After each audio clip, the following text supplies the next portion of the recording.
Om Namo Bhagavate Vasudevaya. Om Namo Bhagavate Vasudevaya. Om Namo Bhagavate Vasudevaya. So Rambai gave me the topic, how to apply Krishna consciousness through the 4 stages of life. So those 4 stages of life: ashram. First is brahmachari, second grihastha, third vanaprastha, and lastly sannyas. So first, we must define this term, Krishna consciousness. Srila Prabhupada writes and spoke right at the beginning in the early days that Krishna consciousness is the original consciousness of the living entity. Consciousness means Krishna consciousness. Prabhupada's teachings center around the concept that although presently we find ourselves in this material world, originally we were in a relationship of service with Krishna, either Krishna directly or one of his Narayan expansions. But originally, we had that service. But we still have free will. And we still are the living entity marginal potency. Meaning that we can become overpowered by the material energy at any time. So why, if we were originally with Krishna, are we now in this material world? And the answer, misuse of free will. That is the only reason. There was no external influence. The living entity has minute independence. Krishna has absolute independence, unlimited independence. We don't. This is a very important concept to understand. We are part and parcel of Krishna. We have all the qualities of Krishna to a minute degree, which is why we have free will. Krishna also has free will. And since we're part of Krishna, we have free will. But our free will is minute. It's limited. And it can be used properly or improperly. So inconceivably, because you'll never figure out why. It's impossible. And there's no reason to try to figure out why. But somehow or other, inconceivably, we indicated that we no longer wanted to serve Krishna, but that we wanted to imitate Krishna's position as the supreme controller. As soon as that desire manifests, immediately we are taken over by the material energy, the illusory energy. It stands to reason, therefore, if you want to reverse it, then one has to no longer misuse that free will and again go back to serving Krishna. It can happen at any moment.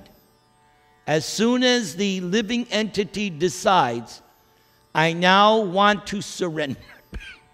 I now want to serve Krishna wholeheartedly. Immediately, you're liberated. But as long as I'm misusing my free will and trying to enjoy my senses, trying to enjoy this material world, I stay here as a prisoner. I give up that mentality. That is the meaning of surrender. When Krishna says, surrender to me, that's what he's referring to. Giving up that independent, giving up this concept of trying to be Krishna's competitor. Instead of revolting against Krishna's service, to regain back to serving Krishna continuously without interruption. So Krishna consciousness means the moment-to-moment affirmation that at every moment I want to serve Krishna. That is the meaning of surrender, sarvadharman parityaja. It's a moment-to-moment commitment that I am going to serve Krishna. And when Rambai explained the bhajan, the last verse, and he even said it, the 9 processes of bhakti, that is how we demonstrate our surrender to Krishna, by those 9 processes. We're doing one right now, Shravanam, hearing. This is one of the processes of surrender, one of the processes of bhakti. This is Krishna consciousness. And Lord Chaitanya teaches, hearing and chanting, out of all the 9, hearing and chanting about Krishna is essential. It is the foundation. Okay, so now we know what is Krishna consciousness. It means always being conscious that I am Krishna's eternal servant. Everybody has a kind of consciousness. The businessman has money consciousness. The lusty man has a sex consciousness. Everybody has a certain consciousness. A devotee has Krishna consciousness. Always wants at every moment to engage in Krishna's service. So, that has to be done while one is a brahmachari, grihastha, vanaprastha, and sannyas. Prahlad Maharaj instructed his classmates, Komara acharet pragya, dharman bhagavatan iha. My dear classmates, from the age of 5, one should be engaged in Krishna consciousness, devotional service, right from the tender age of 5 years old. Now, I'm going to read some excerpts which will explain how Krishna consciousness can be executed throughout the 4 stages. So this first excerpt is when Sudama, the Brahmin friend of Krishna, Sudama, when he went to see Krishna in Dwaraka.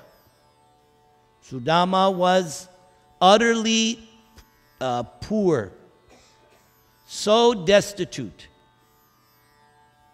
And his wife urged him to go see his friend Krishna, because Sudama and Krishna were in the Gurukula of Sandipani Muni.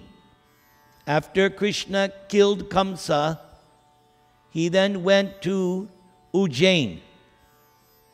And in Ujjain was the ashram of Sandipani Muni. And Krishna and Balaram were students of Sandipani Muni. And Sudama was also there. So based on Sudama's childhood relationship with Krishna, his wife urged him, your friend Krishna is now the prince of Dwaraka.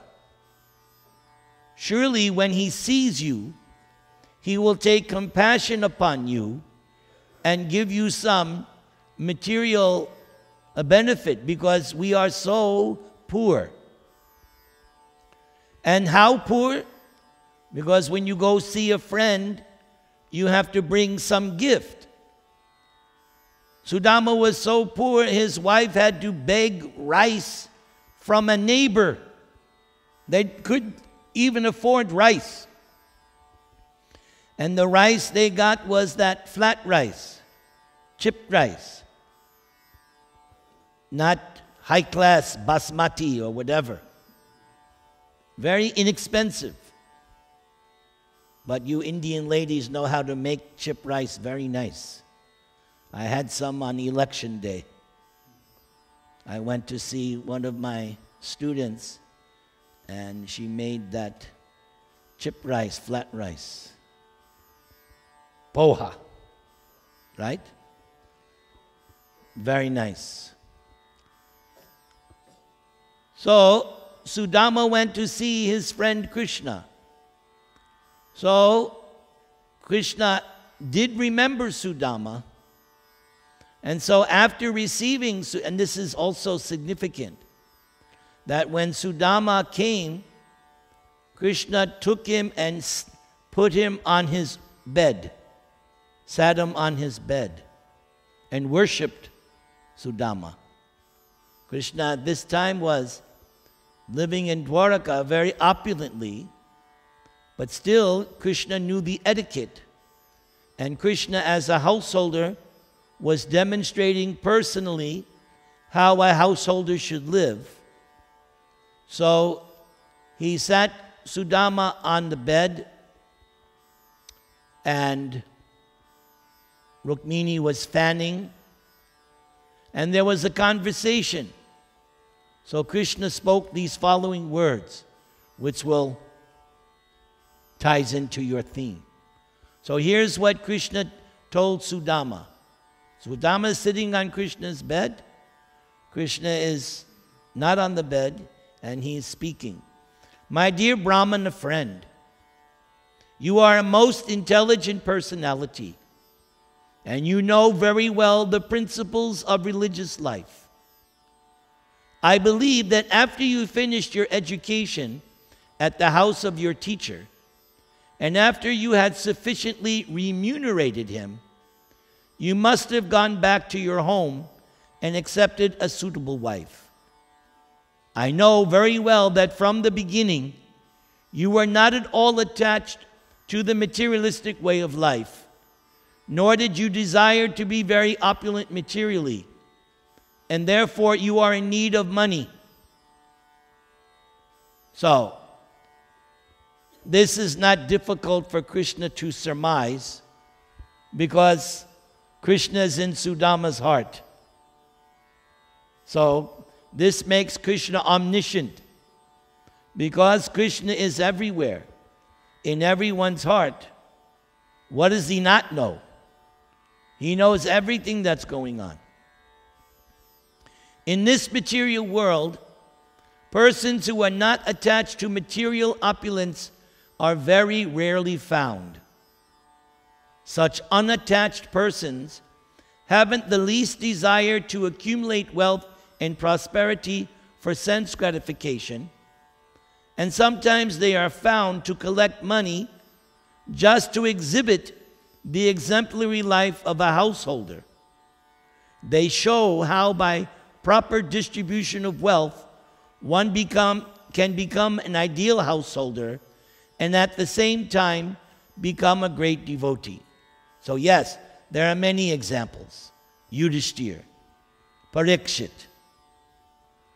There are so many examples of King Rantidev, Ambarish. In the Bhagavatam and other Vedic scriptures, there are so many examples of very, very opulent kings, but yet at the same time they were detached, and as Krishna said, they were also at the same time great devotees. I always like to compare Duryodhan and Yudhishthir. Duryodhan also had great opulence, but he did not have Krishna consciousness, and he was very attached to his position and opulence. Whereas Yudhishthir, In the Mahabharata, Yudhishthira says at one point that when they were banished after the gambling match, they had to spend those years in the forest. They had no kingdom. But Yudhishthira, because he's not attached, when he was living in Indraprastha as a king, very opulent. But now in the forest, it's not that he's angry or bitter, because he has a different opulence. When he's in the forest, what's his opulence? The sages. And he's actually appreciating the association of the sages in the forest. And he's saying at one point, this is better than when we were living in Indraprastha. The others, not so. Draupadi and the others are still, But Yudhishthira is like, hey, this is great. He actually was enjoying that simple life as a mendicant in the forest and getting so much spiritual knowledge from the various sages and rishis that he was meeting in the forest. Duryodhana had to have more and more opulence, and not only that, that one time in Dvaitavana, that he wanted to show the Pandavas, see my opulence. He wanted to spite them by displaying how opulent he was. But as it turned out, he got into big trouble. He almost lost his life. And who saved him? Yudhishthira. Bhima and Arjuna were ready to kill him. Fair and square. But what did Yudhishthira say? Let him go. Confounding. It's actually confounding. They had every right. They could have killed Duryodhana fair and square, legal, and the whole thing would have been over. What does Yudhishthira say? Let him go. Yudhishthira is too moral. It's too much. We can't, he's Dharmaraj. It's beyond comprehension. So just to show the difference of the mentality of Yudhishthira and Duryodhana. So Krishna is saying, there are certain individuals, they may have great opulence, but they're not attached, and they're showing by the example how to be in the material world and also be a devotee. So now Krishna says to Sudama, such ideal householders are to be considered followers of my footsteps. I hope, my dear Brahmin friend, you remember all those days of our school life when both you and I were living together at the boarding house. Actually, whatever knowledge both you and I received in our life was accumulated in our student life. So, brahmachari, student, the main, and we'll hear about it later when I read the excerpt from Bhagavad Gita that I found. That for the brahmachari, the main thing, knowledge, acquired knowledge.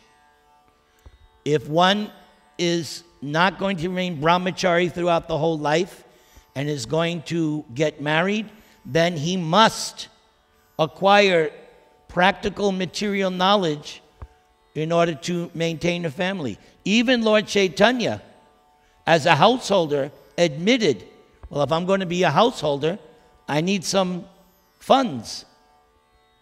Even he went once traveling, because if he's going to be a householder, you've got to make money.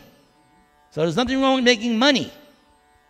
It's what, and my favorite story, and I just remembered, way back in 1984, 85, there was this mutual friend of my wife, and we had this friend. He was a Satya Sai Baba follower. But he would come to the temple. We were living at the temple at that time.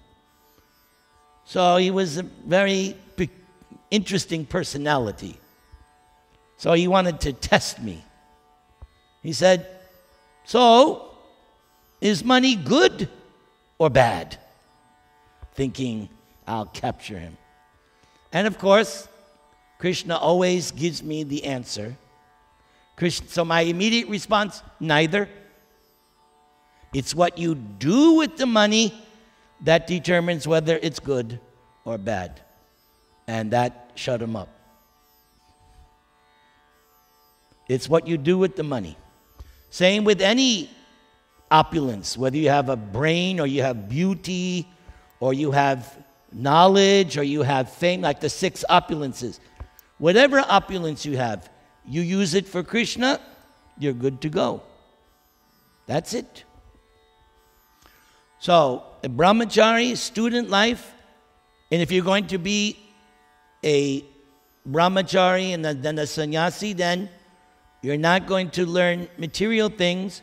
You're going to learn as much spiritual knowledge as you can, because there's no use in you learning material things, because that's not what a brahmachari and sannyasi are supposed to do. They're supposed to acquire spiritual knowledge. But someone who is a brahmachari but he should get both. He should get spiritual training and he should get practical. Okay? Krishna continues. If a man is sufficiently educated in student life under the guidance of a proper teacher, then his life becomes successful in the future. I know Indian people now since 1994. I've learned from you how you emphasize education. That's all the houses that I visited over the past over 20 years. Every house that I go to, what are the parents stressing with the children? Education, which is good. That's proper. Krishna confirms it. It's good. One can very easily cross over the ocean of nescience, which you sang about, Bhava Sindhure, and he is not subjected to the influence of the illusory energy. In other words, if you have good knowledge, spiritual knowledge from a teacher, then you can cross over the material ocean of nescience, and you will not be subjected so much to the influence of the illusory energy. My dear friend, the parents are going to love this one. This is Krishna. My dear friend, everyone should consider one's father to be one's first teacher, because by the mercy of one's father, one gets this body. That would be good to remember on Father's Day. I must remember this section. There's another section. After Krishna kills Kamsa, he's reunited with Vasudeva and Devaki after 11 years. And at that moment, Krishna and Balaram both explain to their parents, very sorry that we could not serve you. We had to live with Nanda and Yashoda. And Krishna and Balaram are explaining that one can never repay the debt you owe to the parents. And then Krishna gives a very strong statement. It's very, very strong. Krishna says that if the son does not take care of the aged parents, right? If the son does, he has to go to hell and eat his own flesh. That's how serious Krishna is indicating this concept. It's a very striking statement that Krishna makes, that if the son does not, the parents are old and invalid, it's religious duty to take care of the parents. The father is therefore the natural spiritual master. Natural spiritual master. Because there's that statement by Rishabdev, one should not become a husband, a father, a mother, or whatever if one cannot deliver the dependents. So Krishna considers the true father to be the natural spiritual master. Our next spiritual master is one who initiates us into transcendental knowledge. And he is to be worshipped as much as I am. So that's why in ISKCON, they do that Guru Puja. Because Krishna is saying, that person who initiates you in transcendental knowledge is to be worshipped as much as I am. The spiritual master may be more than one. The spiritual master who instructs the disciples about spiritual matters is called Shiksha Guru. So you can have unlimited number of Shiksha Gurus. Because this Shiksha Guru may know this much, another Shiksha Guru may, right? So you're allowed as many Shiksha Gurus as you like, go ahead. But then he says, and the spiritual master who initiates is called Diksha Guru. Both of them are my representatives. There may be many spiritual masters who instruct, but the initiator spiritual master is one. And receiving proper knowledge from them, one crosses the ocean of material existence, and such a person is understood to have properly utilized one human form of life. One has practical knowledge that the ultimate interest of life, which is to be gained only in the human form, is to achieve spiritual perfection and thus be transferred back home, back to Godhead. So, whether a brahmachari takes household life or continues as onto sannyasi, both of them have to have this conclusion that the goal of life is to finish up and go back home, back to Godhead. As Prabhupada used to say thousands of times, you go back home, back to Godhead in this lifetime by chanting Hare Krishna and strictly following the regulative principles. He said, you will go back home, back to Godhead in this lifetime. Krishna continues, my dear friend, I am Paramatma, the super soul present in everyone's heart. And it is my direct order that human society must follow the principles of Varna and Ashram. As I have stated in Bhagavad Gita, human society should be divided according to quality and action into four varnas. Notice, not birth, quality and action. Prabhupada will also reiterate that in the Bhagavad Gita excerpt.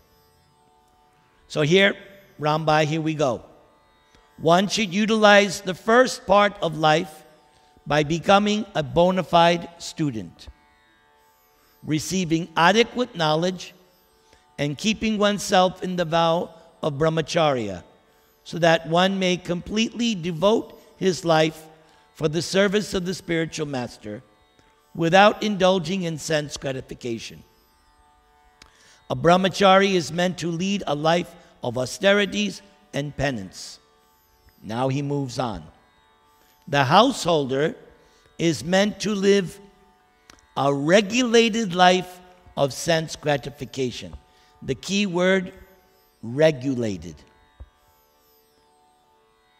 But no one should remain a householder for the third stage of life.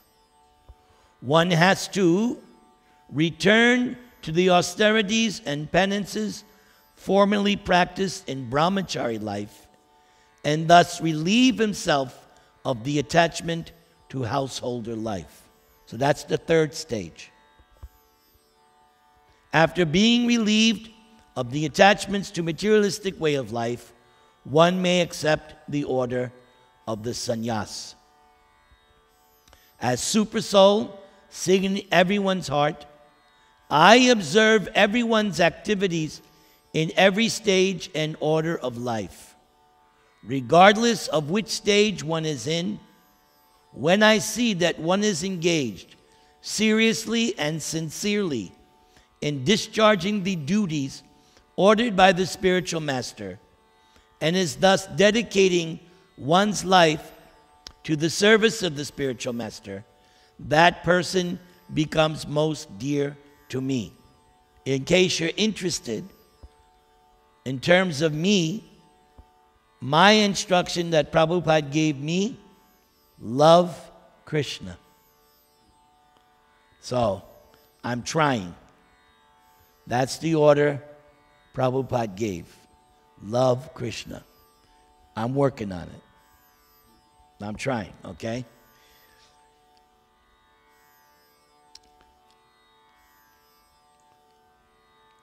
So, Prabhupada now comments, these instructions given by Lord Krishna while talking with his friend Sudama are very good for the guidance of human society.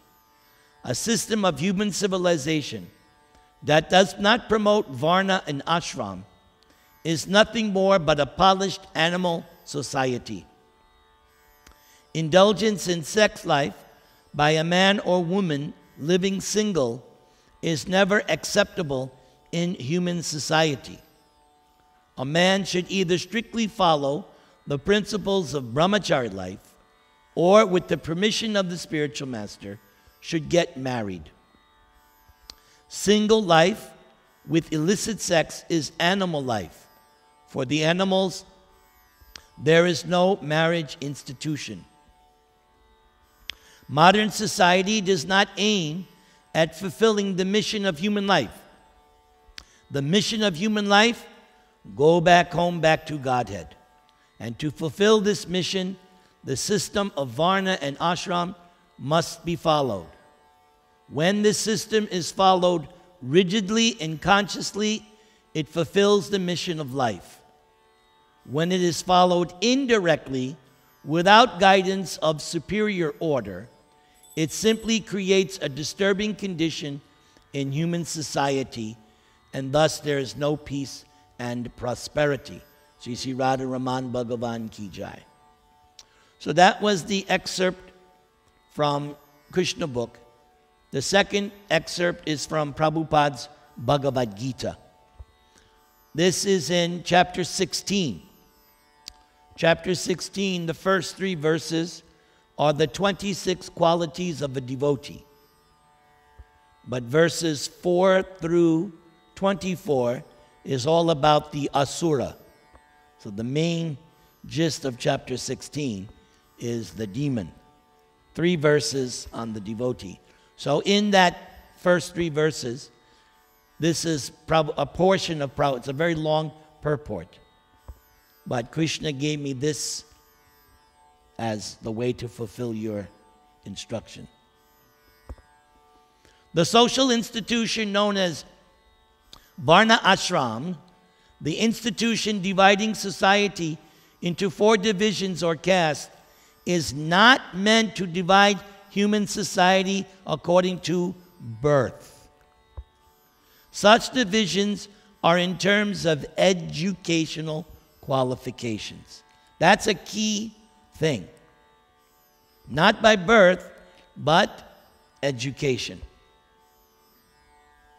They are to keep the society in a state of peace and prosperity.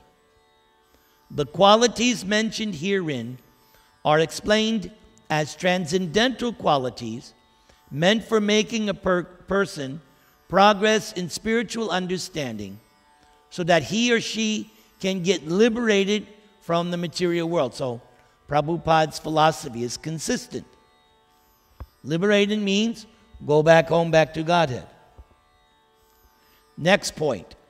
One has to follow the rules and regulations of a particular status of life in order to purify one's existence.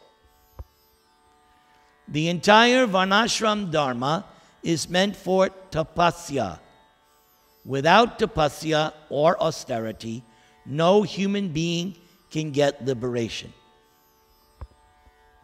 The theory that there is no need of austerity in life, that one can go on speculating and everything will be nice is neither recommended in Vedic literature nor in Bhagavad Gita.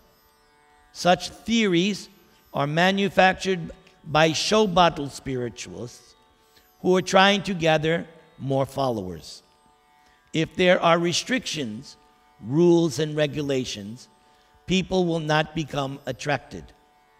Therefore, those who want followers in the name of religion, just to have a show only, don't restrict the lives of their students nor their own lives. But that method is not approved by the Vedas. And for us Westerners, why did we surrender to Prabhupada? Because we saw that Prabhupada was also doing the very same things he was expecting us to do. Prabhupada was asking us, get up early in the morning to go to Mangalarti. But Prabhupada himself was also getting up, taking bath, worship. Everything that he was asking us to do, he himself was doing. That was one of the main things why so many the Westerners joined Prabhupada, because he was doing it himself. That was very impressive. If one lives for 100 years, he should spend 25 years as a student, 25 in householder life, 25 in retired life, and 25 in the renounced order of life. These are the regulations of the Vedic religious discipline. Svadhyaya, Vedic study, and tapas, austerity, and arjavam, gentleness or simplicity, are meant for the brahmachari or student life. So that's the brahmachari. Vedic study, austerity, gentleness or simplicity.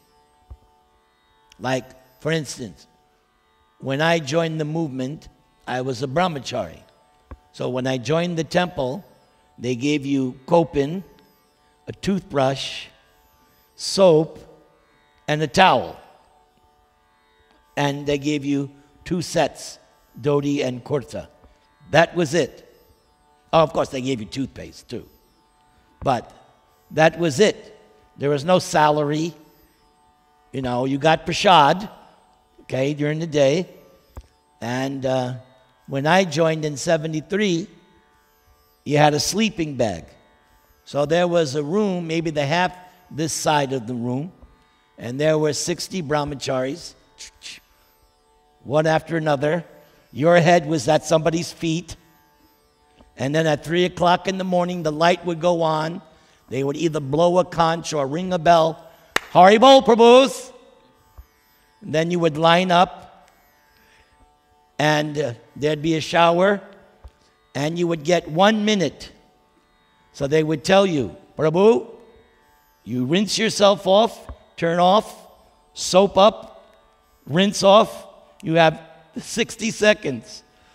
So if you took more than 1 minute, then the guy next to you, because there'd be like a curtain, Haribol, Prabhu, Haribol, 60 seconds. It's not that you could take a nice long, no. Because Mangalartik was 4:30. So you got up by 3:30, and you got, 60, 70 brahmacharis, right? It's like being in, I guess it was like military, spiritual military camp. So when Prabhupada is saying, and then you had 2 classes every day. So that was it. Study, austerity, gentleness, or simplicity. Brahmacharis should have no connection with women. They should live a life of celibacy and engage the mind in the study of Vedic literature for cultivation of spiritual knowledge. That is svadhyaya. The next item is charity. Charity is meant for the householders. The householders should earn a livelihood by an honorable means, such as you're still a professor, right? Huh? You retired, but you were a professor. That's considered honorable. Okay? So, should earn a livelihood by an honorable means and spend 50% of their income to propagate Krishna consciousness all over the world. Thus, a householder should give in charity to such institutional societies that are engaged in that way. Charity should be given to the right receiver. There are different kinds of charities. Charity in the mode of goodness, passion, and ignorance. Charity in the mode of goodness is recommended by the scriptures, but charity in the modes of passion and ignorance is not recommended because it is simply a waste of money. Charity should be given to propagate Krishna consciousness all over the world. That is charity in the mode of goodness. Then, as far as Dhamma or self-control is concerned, it is not only meant for other orders of religious society, but it is especially meant for the householder. So, besides charity, the householder also has to practice self-control. Although he has a wife, a householder should not use his senses for sex life unnecessarily. There are restrictions for householders, even in sex life, which should only be engaged for the propagation of children. If he does not require children, he should not enjoy sex life with his wife. If anyone, even if he is a householder, wants to make progress in spiritual life, he must control sex life and should not beget a child without the purpose of serving Krishna. If he is able to beget children who will be in Krishna consciousness, one can produce hundreds of children. But without this capacity, one should not indulge only for sense pleasure. So that's two things, householders. Charity and controlling the senses. Now we get a third one. Sacrifice is another item to be performed by the householders because sacrifices require a large amount of money. Other orders of life, namely brahmachari, vanaprastha, and sannyas, have no money. They live by begging. So performance of different types of sacrifice is meant for the householder. They should perform Agnihotra sacrifice, as enjoined in the Vedic literature. But such sacrifices at the present moment are very expensive, and it is not possible for any householder to perform them. Therefore, the best sacrifice recommended for this age of Kali is Sankirtan, chanting of Hare Krishna, Krishna Krishna, Hare Hare, Hare Rama, Rama Rama, Hare Hare. This is the best and most inexpensive sacrifice. Yeah, doesn't cost anything. I mean, yeah, you got to buy the beads, but nowadays you can get beads free. So, doesn't cost you anything. But if you call a Brahmin to do a puja, it's going to cost you something, right? But chanting Hare Krishna, free. This is the best and most inexpensive sacrifice. Everyone can adopt it and derive benefit. So all of my students that I've had since I started in 1994, all of my students, I've told them, you begin one round. In fact, yesterday, I went to somebody's house. I was speaking to the teenage son, and that's exactly what I told him. I said, since I've been doing this preaching, I've always began with my students, just do one round, but every day. That's the key. Because if you tell somebody, all right, starting tomorrow you got to do 16, you don't have any stamina. You won't be able to do it. So you start off one. But every day, come hell or high water. 1 round. By doing that vow every day, you'll start to get strength. And naturally, you'll begin to increase. So all my students, I could name them, I'm not going to. They all began with 1 round, and now they're well on their way back to Godhead. Let's see how many. 1, 2, 3. I must have at least a dozen of students. And they all began by listening to me, by telling them, just do 1 round every day without fail. And little by little, naturally, they increased. The same way, let's say you're going for a physical, right? You don't start off trying to run the mile. You take baby steps. You build up a stamina. So in the same way, you start little, and you build. So these 3 items, charity, self-control, and performance of sacrifice, are meant for the householder. There you go. That's Krishna consciousness for the householder. Give in charity, control your senses, and do Hare Krishna chanting. Tapas or austerity is especially meant for retired life. You just said you're retired. So, tapas or austerity. One should not remain a householder throughout one's whole life. One must always remember that there are 4 divisions of life: brahmacharya, grihastha, vanaprastha, and sannyas. So after grihastha, one should retire.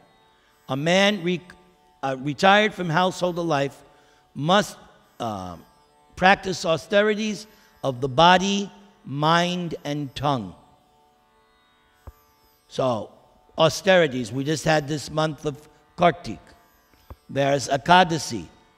That's very high on the list of austerities. Austerity of the mind, reading scriptures. That's austerity of the mind. Reading, studying the scriptures, day in, day out, studying. And the tongue, well, that you're already doing. You're only eating Krishna Prasad, and you're not eating nonsense. Then, of course, it goes to sannyas, and I'm over time. It's time for japa. Hare Krishna.